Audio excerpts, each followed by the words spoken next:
వస్తువును ఆయన మీకు దూరం చెయ్యాలి, మీ చేత ఏడిపించాలి. అది ఆయన తప్ప ఒప్ప? మీరు చేసిన పాపపుణ్యాలను ఆయన లెక్క రాసుకున్నాడు. నాకు వద్దు అంటే, నాకు దుఃఖం వద్దంటే చెయ్యకు పాపం, దుఃఖం వద్దనుకుంటే పాపం చెయ్యకు. ఈశ్వరుడు నీకు పుణ్యమే చేస్తే నీకు సుఖమే ఇవ్వడానికి ఆయన సిద్ధంగా ఉన్నాడు. నువ్వు బురదగుంటలో పడుకుని నాకు పన్నీటి వాసనలు కొట్టాలి నా శరీరం అంటే ఎందుకు కొడుతుంది? ఎలా కొడుతుంది? నువ్వు ఏం చేశావో దాని ఫలితాన్ని నువ్వు పొందుతుంటావు. కాబట్టి ఈశ్వరుడు నీ కంటికి కనపడి ఫలితాన్ని ఇవ్వడు, వెనక నుండి ఫలితాన్ని ఇస్తాడు. ఇదే పోతన గారు అంటారు, స్త్రీ పురుష నపుంసకమూర్తియును కాక తిర్యక అమర నరాది మూర్తియును కాక కర్మ గుణ భేద సరసత్ప్రకాశి కాక వెనుక నన్నియుతానగు విభుతలంతు. ఆ వెనకనున్న పరమాత్మ ఉన్నాడే, నేను ఆయనకి నమస్కరిస్తున్నాను అన్నారు. ఇప్పుడు చూడండి, ఆ మహేశ్వర శబ్దం గురించి అన్నారు, త్వం ఈశ్వరాణం పరమం మహేశ్వరం తం దేవతానాం పరమంచ దైవతం. దేవతలందరూ కూడా ఎవరిని ప్రార్థన చేసి నమస్కరిస్తారో, సర్వ జగత్తుని ఎవడు నియమించి పోషించి రక్షించుతున్నాడో, ఎవడు దీనిని నిలబెడుతున్నాడో, ఎవడు తనలోకి తీసేసుకుంటున్నాడో వాడే మహేశ్వరుడు, వాడు సర్వజగన్నియామకుడు, వాడు పరబ్రహ్మమై ఉన్నాడు. ఇటువంటి పరబ్రహ్మము నీకెక్కడ దర్శనమవుతుంది అని అడిగారు. చూడవచ్చా? నాకు ఎప్పుడైనా ఇలాంటి వాడిని ఒకసారి చూడాలనిపించింది అంటే శాస్త్రం అంది, మహేశ్వర దర్శనము చెయ్యడానికి మహేశ్వర దర్శనము చెయ్యాలన్న తాపత్రయము నీకు కలగాలి అంది. ఇదొక చిత్రమైన మాట అండి. మీరు కొంచెం జాగ్రత్తగా ఆలోచించండి. ఒక మహాపురుషుడు ఒక ఆయన ఉన్నాడు ఈ లోకంలో, కృష్ణావధానుల గారని ఒక ఆయన ఉన్నారు. ఆయన ఒక మహాపురుషుడు. వేదం చదువుకోవడం కాదు, చదువుకున్న వేదాన్ని నిరంతరము అనుష్ఠానములోకి తెచ్చుకున్నవారు, అంతటి మహాపురుషుడు ఆయన. అలాగా అండి, అంటే ఏం చేస్తుంటారండి అంటే, 4 ఆవుల మధ్యలో తుఫాన్ వచ్చి పాక కొట్టుకుపోతే 10,000 రూపాయలు పట్టుకొచ్చి ఎవరో ఇస్తే శివాలయం కట్టడానికి విరాళం ఇచ్చేసి, శివుడికి ముందు గుడి కట్టండి తర్వాత నేను ఉంటాను లేడ్డని ఆవుల మధ్యలో కాపరం చేసి బతికినవాడు, అంతటి మహానుభావుడు. తను నమ్ముకున్న వేదాన్ని నిరంతరము ఆచరణలో పెడతారు. వారు నా గృహప్రవేశానికి వచ్చారు. వస్తే ఆ రోజు నేను కొంచెం ఈ సంభారాలన్నీ పూర్తి చేసుకుని వేద పఠనం ఏర్పాటు చేసి నేను ఇంట్లోకి వెళ్ళేటప్పటికీ కించిత్ అసుర సంధ్య వేళయింది. నేను వెళ్ళేటప్పటికి వారు వెళ్ళిపోతున్నారు. అరే ఇదేమిటి వెళ్ళిపోతున్నారు కృష్ణావధానుల గారు? అలా వెళ్ళిపోరే, ఈ కోటేశ్వరరావు మనం వచ్చేటప్పటికి లేడు, స్వాగతం చెప్పలేడని కోపగించుకుని వెళ్ళిపోయే మనిషి కారేవారు, ఎందుకు వెళ్ళిపోతున్నారు? ఓహో అసుర సంధ్య వేళ, సంధ్యావందనానికి వెళుతూ ఉండాలి అనుకున్నాను. ఎవరినో పిలిచి కృష్ణావధానుల గారు ఎక్కడికి వెళుతున్నారండి? వెంకటేశ్వర స్వామి గుళ్ళో కూర్చుని సంధ్యావందనం చేసుకోవడానికి వెళుతున్నారు. ఆయన సంధ్యావందనం చేయలేదనుకోండి, మీరు నేను అడుగుతామా, అయ్యా మీరు సంధ్యావందనం ఎందుకు చేయలేదండి అని? ఎక్కడ నుంచో కష్టపడి కాకినాడ వచ్చి ఆ వేళకి మాత్రం సభలోంచి లేచి వెళ్ళిపోయి వెంకటేశ్వర స్వామి గుళ్ళో కూర్చొని సంధ్యావందనం చేసుకుని మళ్ళీ తిరిగి వచ్చి సభలో కూర్చున్నారు ఆయన. ఇది తాను చదివినటువంటి వేదాన్ని, తాను తెలుసుకున్న విషయాన్ని ఆచరణలో పెట్టడం, దీనిని శ్రద్ధ అంటుంది శాస్త్రం. నీకు చెప్పడం కాదు, నీకు అనుష్ఠాన పర్యంతమునందున్నదా, దీనికి ఎవడో చూస్తాడని కాదు, ఈశ్వరుడు సర్వసాక్షి చూస్తున్నాడన్న బెరుకు నీకుంటే ఒకడు చూసి మెచ్చుకోవాలని నువ్వు చెయ్యవు, నీ చెయ్యడం నీ విధి అని నువ్వు చేస్తావు. ఇప్పుడు నువ్వు అటువంటి మహాపురుషుడు ఒకడు ఉన్నాడు, నువ్వు తెలుసుకున్నావు. ఇప్పుడు మీ మనస్సు ఏమవుతుంది? ఎప్పుడైనా కృష్ణావధానుల గారిని చూద్దామనిపిస్తుంది కదండి. ఇప్పుడు రేపు సుబ్రహ్మణ్యేశ్వర స్వామి వారికి మనం ఇక్కడ ఉత్సవం చేయబోతున్నాం. ఆ సుబ్రహ్మణ్యేశ్వర స్వామి వారికి ఉత్సవం చేసిన రోజున కారు దిగి నడవలేక శిష్యులు పట్టుకుంటే కృష్ణావధానుల గారు వచ్చి ఇక్కడ కుర్చీలో కూర్చున్నారనుకోండి, మీ ప్రయత్నం లేకుండా, వారు కోటీశ్వరుడని కాదు, వారు పెద్ద ఆఫీసర్ అని కాదు, మోకాళ్ళ మీదకి పంచె కట్టుకుని లాల్చీ కూడా వేసుకోకుండా ఓ ఉత్తరీయం కప్పుకుని గుండు చేయించుకుని పిలక పెట్టుకుని 3 విభూతి రేఖలు పెట్టుకుని బొట్టు పెట్టుకుని సరిగ్గా కనపడక కళ్ళు చిప్పిలించి చూస్తున్న కృష్ణావధానులు గారు అడుగు తీసి అడుగేస్తుంటే మీ అందరి చేతులు ఇలా అంటాయి. ఎందుకంటాయి? ఆయన ఒక మహాత్ముడన్న ఎరుక మీకు కలిగింది.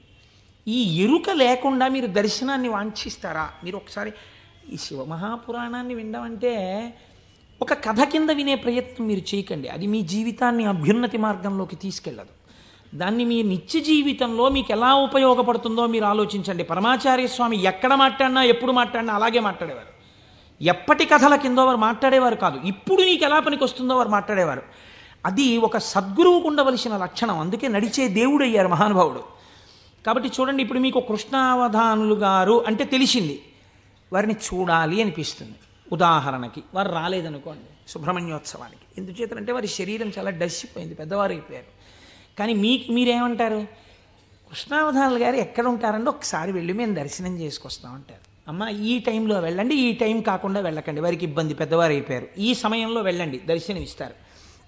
మీరేం చేస్తారు? ఇంత డబ్బు పాడు చేస్తున్నాం, పోతే పోయింది, కారుకి ఓ 500 పెట్టుకుని వెళ్ళొద్దాం అని ఒక ఆదివారం నాడు పొద్దున అలా కృష్ణావధానుల గారి దగ్గరికి వెళ్ళొచ్చిన వాళ్ళు ఎంతమందో నాకు తెలుసు.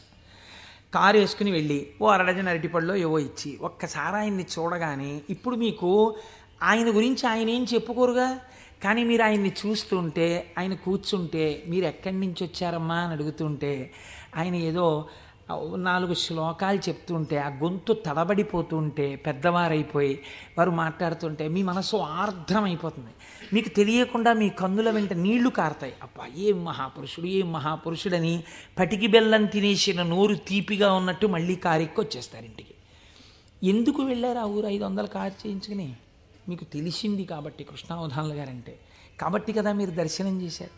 మహేశ్వరుడు అంటే సృష్టికర్త, స్థితికర్త, ప్రళయకర్త అని నేను మాట చెప్పాను అనుకోండి, అది మీకు ఏం ఉపయోగపడుతుందని నేను ప్రశ్న వేస్తున్నాను, మీరు ఆలోచించండి. నేను ఈ మాట అన్నాను, అనుసంధానం మీరు కాలగతంలో ఒక రోజులోకి తెచ్చుకోండి, మీకు మహేశ్వర దర్శనం కలుగుతోంది అన్నాను. అది మీకు ఉపయుక్తం.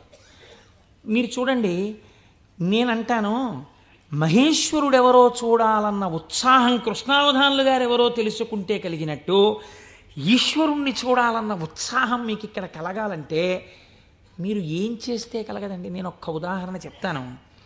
నేను పూజ చేసుకోవడానికి కూర్చున్నాను అనుకోండి, ఓ బంతి పువ్వు చేతితో పట్టుకున్నాను అనుకోండి. బంతి పువ్వు అన్న మాట ఎందుకు వాడానంటే చాలా తేలిగ్గా దొరికే పువ్వు, ₹1 ఇస్తే ఇన్ని పూలు ఇస్తారు. ఓ బంతి పువ్వు ఇలా పట్టుకున్నాను అనుకోండి, మీరు ఎప్పుడైనా చూడండి పువ్వు పైన వాసన వస్తుంది, బంతి పువ్వు యొక్క కాడ తుంపండిలాగా మంచి సువాసన వస్తుంది, కాడ తుంపితే సువాసన వస్తుంది. ఈశ్వర ఏమి అమరిక, ఒక గొట్టం మీద ఇదే రంగు రేకులు ఇలా ఇలా ఇలా ఇలా ఇలా ఇంత మొగ్గని అందులో ఇన్ని దాచి అలా విచ్చుకునేటట్టు చేసి ఇంత అమరికగా ఇలా ఉండి వాటి మీద మళ్ళీ ఓ వరస, వాటి మీద ఓ వరస, వాటి మీద ఓ వరస, మధ్యలో ఓ 5, ఇంత అందంగా తయారు చేసిన శిల్పి ఎవడు? ఎక్కడున్నాడు ఈ శిల్పి? ఈ పువ్వు నేను పూజామందిరంలో భగవంతుడి పాదముల దగ్గర వేసి రేపు ఇలా తీస్తే, కాడ పట్టుకుంటే ముందు రోజు పైకి లేచిన పువ్వు ఇవాళ కాడ పట్టుకుంటే ఇలా ఒరిగిపోయింది. ఈశ్వరుడి పాదాల మీద ఒరిగిపోవడం ఓ రోజంతా ఉండి నేర్చేసుకుని ఒరిగిపోతాను. ఇప్పుడు అంత గుబాళింపు లేదు, అంత వాసన లేదు, ఆ రేకులన్నీ ఇలా ఒరిగిపోతున్నాయి. ఇంకొంచెం ముట్టుకుంటే దుర్గంధం వచ్చి చెమాయింపు వచ్చింది.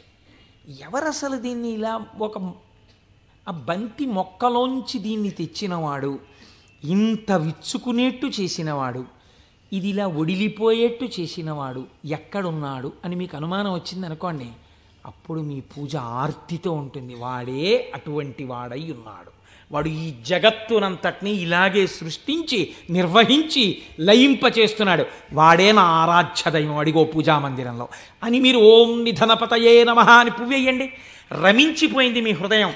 ఇది మహేశ్వర దర్శనము.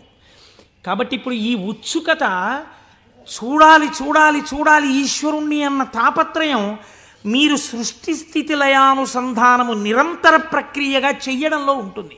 ఈ చెయ్యడంగా ఉంటే ఈశ్వరుడు ఎవడు? ఇప్పుడు మీరు తెలుసుకున్నారనుకోండి మహేశ్వరుడు ఏం చేస్తుంటాడో, ఇది తెలుసుకోవడం వల్ల మీకు ఆనందం కలుగుతుంది. ఇప్పుడు ఆయన సర్వజ్ఞత, తృప్తి, అనాదిబోధ, స్వతంత్రత, నిత్యమలుప్త శక్తి, అనంత శక్తిశ్చ విభోర్విధిజ్ఞా షడాహురంగాని మహేశ్వరస్య అంది శాస్త్రం.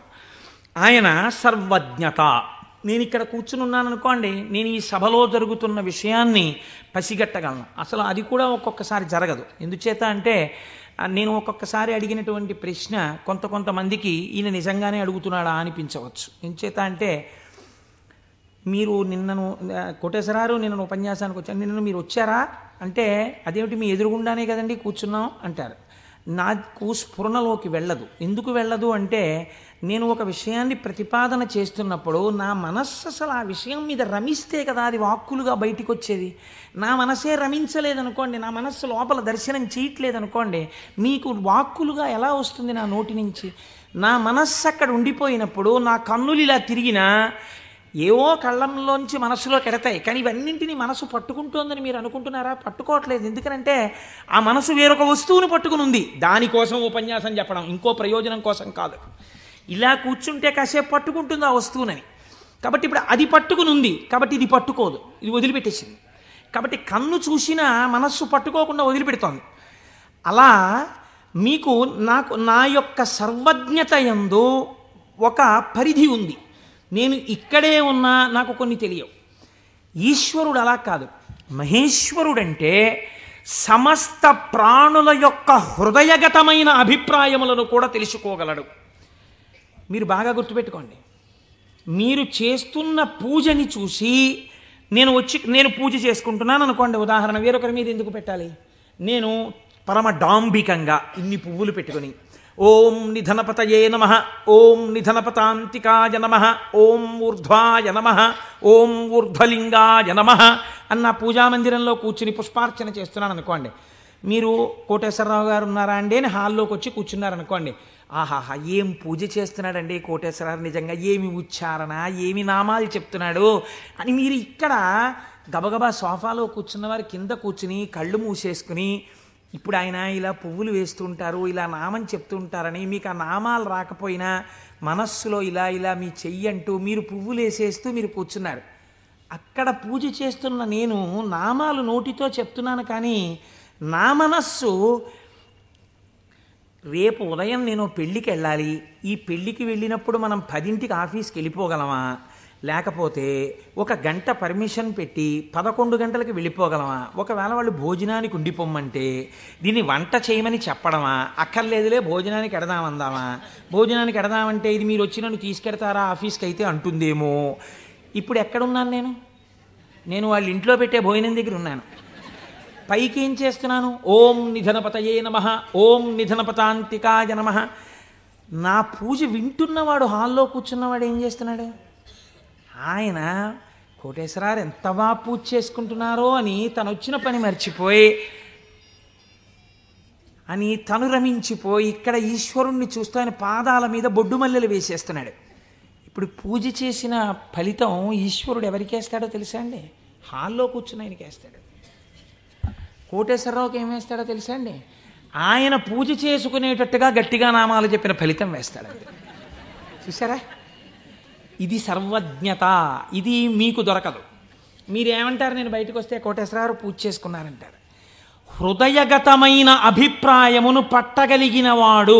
అందుకే శివానందలహరిలో శంకరాచార్యుల వారు మాట అన్నారు, వటుర్వా గేహీవా ఇతిరపి జటీవా తదితరో నరోవా యక్కశ్చిద్భవతు భవకింతేన భవతి యదీయం హృత్పద్మం యది భవతధీనం పశుపతేః తదీయస్త్వం శంభో భవసి భవభారంచ వహసి. నువ్వు వటువా మాకు చెప్పకు, నేను ఉపనయనం చేసుకున్న వటువునండి, ఏం కావాలి మాకైతే? నువ్వు సంధ్యావందనం చేస్తావా, గాయత్రి చేస్తావా చెప్పు. గేహీవా, నేను గృహస్థాశ్రమంలో ఉన్నాను, అయితే ఎవరికి గొప్ప? గేహీవా యతిరపి జటీవా తదితరో, అబ్బో మిగిలిన ఆశ్రమాలు ఏవైతే కానివ్వండి, మాకేమిటి గొప్ప? ఇవి కాదు. నీ మనస్సుని ఈశ్వరుడి పాదముల మీద పెట్టడం నీకొచ్చా? నీకొస్తే చెప్పు. ఈశ్వరుడు నీ వెంట పరిగెడుతున్నాడు, నీ మనస్సు అక్కడ పెట్టడానికి నువ్వు చేస్తున్నటువంటి పరిశ్రమకు పూజ అని పేరు. నీకు అది అలవాటు అవ్వడానికి పూజ చేస్తున్నావు. నువ్వు అది అలవాటు అయిపోతే ఎక్కడున్నా పూజ చేయగలవు, అంటే దాని అర్థం పూజ మానేయమని కాదు. కాబట్టి హృదయగతాభిప్రాయమును పట్టగలిగినటువంటి వాడు. ఇది సర్వజ్ఞత, స్వతంత్రత.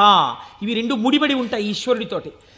అన్నీ చూస్తుంటాడు ఏకకాలమునందు. సమస్త చరాచర జగత్తులో ఉన్నటువంటి ప్రాణుల యొక్క హృదయాంతర్గత భావములను తాను చూస్తాడు. చూసి ఆ భావముల యొక్క పరిపుష్టి చేత మోక్షాన్ని కూడా అనుగ్రహించేస్తాడు. మీకు పైకి దొరకదు, మీకు ఒక్క నాటికి పైకి చూస్తే దొరకదు. నేను మీకు దీనికి ఒక ఉదాహరణ చెప్తాను. మనం ఇవి వినటం చేతనే పరమశివుడు ప్రసన్నుడవుతాడు. పెరియ పురాణం అని మనకి నాయనార్ల చరిత్ర చెప్తుంది. అందులో శాక్య నాయనార్ అని ఒక నాయనార్. ఆయనకి గొప్ప శివభక్తి తత్పరుడు. కానీ ఆయన ఉన్నటువంటి రోజులు ఎటువంటివంటే శివుడి గురించి మాట్లాడడం కానీ, శివ అన్న నామం చెప్పడం కానీ, శివార్చన చెయ్యడం కానీ కుదరనటువంటి భయంకరమైన పరిస్థితులలో ఆనాటి రోజులున్నాయి. లోపల పరమభక్తి, శివారాధన చెయ్యాలని. కాంచీపురంలో ఉండేవాడు మహానుభావుడు. శివలింగాన్ని ఒక దాన్ని తీసుకొచ్చి రోడ్డు మీద పెట్టారు ఆ రోజుల్లో. ఈయన కోరిక ఏమిటంటే మనసులో ఒక్కసారి ఆ శివలింగం దగ్గరికి వెళ్ళి ఇన్ని పువ్వులు పట్టుకొని కాస్త 2 నామాలు చెప్పి శివలింగం మీద పూలు వేయాలని. ఆ రోజుల్లో పరిస్థితి ఏమిటంటే శివలింగం మీద పూలు ఎవడైనా వేశాడో, శివుడికి నమస్కరించాడో ప్రళయమే. కాబట్టి ఇప్పుడు ఎలా శివ పూజ చేయడం? ఆయన ఏమించుకున్నాడంటే మార్గం, శివార్చన చేయని వాడిలా పైకి కనపడాలి, లోపల శివార్చన చేస్తున్న కోరికకి తీరాలి.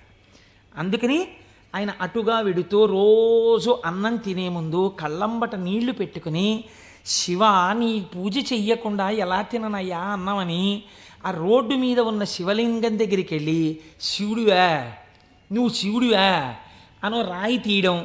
ఇంత పెద్ద చామంతి పువ్వు నా చేత్తో పట్టుకున్నాను అనుకుని శివట నిలబడేసేవాడు. లోపల చామంతి పువ్వు వేశాను, శివుడివా అని మళ్ళీ ఇలా తీయడం, శివ అని మళ్ళీ ఇలా ఓ రాయేయడం. ఇంత బొడ్డు మల్లె వేశాను. పరమశివుడి పాదాల మీద ఏం పడ్డాయో తెలుసా అండి? చామంతి పూలు, మల్లెపూలు పడ్డాయి. చూసే వాళ్ళందరూ ఏమనుకున్నారో తెలుసా అండి?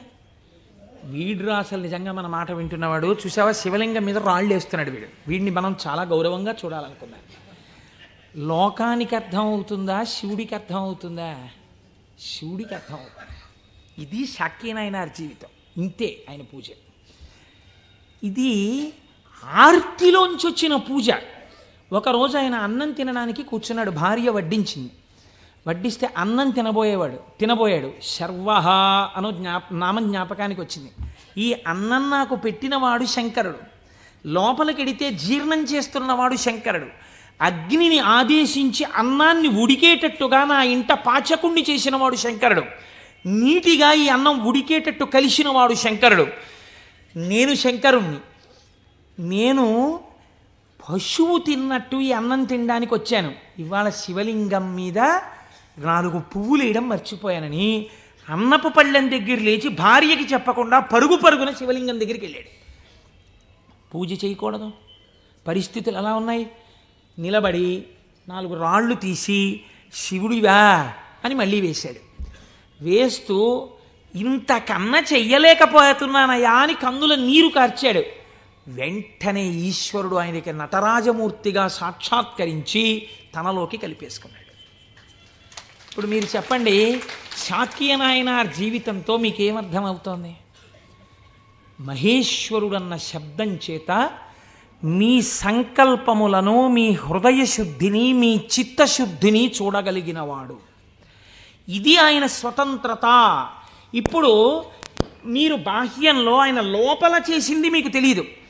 అంటే శంకరుడి మీద రాళ్ళు వేసినటువంటి వాడికి మోక్షం ఇచ్చినవాడు శంకరుడు అని మీరు సిద్ధాంతం చేశారనుకోండి, మీరు నేను అలా వేస్తే ప్రమాదాలు వస్తాయి. కాబట్టి లోపల ఏ భావనతో ఒక్క రాయి వేసినా దాన్ని భావనకి అనుగుణంగా తీసుకుని ఉద్ధరించి, చాలు పొంగిపోయాను రా నీ భక్తికని అన్నం విడిచిపెట్టి 4 రాళ్లతో పూజ చేసిన వాడికి మోక్షం ఇచ్చినవాడు. ఇలా చేస్తే మోక్షం ఇవ్వాలని ఏమైనా రూల్ ఉందా? అలా నియమాలేమి ఉండవు. ఈశ్వరుడి స్వతంత్రత, ఆయన ఇయ్యగలడు. ఇది మహేశ్వర శబ్దము చేత ప్రతిపాదింపబడుతుంది. ఇది ఆయన శక్తికి లోపం ఉండదు. ఆయన ఇది చేశాడు కాబట్టి ఇంక ఇది చెయ్యలేడని మీరు చెప్పలేరు. ఆయన శక్తి క్షీణించిపోయిందండి, ఆయన అలిసిపోయాడండి, అలా ఏం ఉండదు. నిరంతర ఉత్సాహముతో ఉంటాడు. ఎప్పుడు ఆయన శక్తి క్షీణించడం అన్నది ఉండదు. అటువంటి వాడెవడో సర్వజ్ఞత, తృప్తి అన్న మాట ఎప్పుడు వస్తుందండి? మీరు చూడండి, ఒక ఆయనకి పెద్ద బంగళా ఉంది, కానీ ఆయన ఎప్పుడు ఎక్కడ కూర్చుని ఉంటారంటే ఆ ఇంటి పెరట్లో ఓ చక్కటి పూలతోట ఉంది, అందులో ఆయన ఒక ఈజీ చైర్ వేసుకుని అందులో కూర్చుని ఉంటారు ఎక్కువ. మా దొరగారు ఎక్కువగా వేప చెట్టు కింద కూర్చుని ఉండేవారు. వేప చెట్టు కింద కూర్చుని దొరగారు ఉన్నారు కాబట్టి దొరగారు ఇంట్లో ఉండడానికి అవకాశం